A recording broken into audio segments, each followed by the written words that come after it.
Now come to the most fun part or enjoyable part of riding a dirt bike. It's to wash and fix it for the next ride.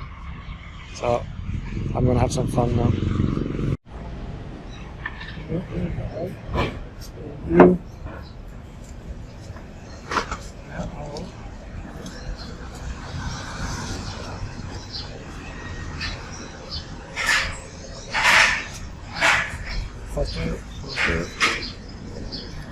Okay, stop. Yeah.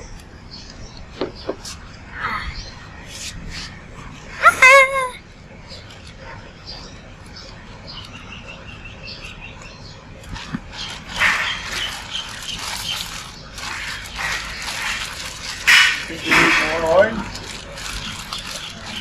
Yes, you need more oil. So this was the first time in 34 years I washed and prepped the dirt bike. So now it's just to hope that it will start and keep together for the next ride.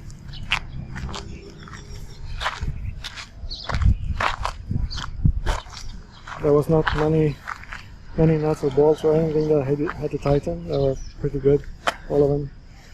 So I'm ready to go. Just wait for next Sunday, or if I go out before.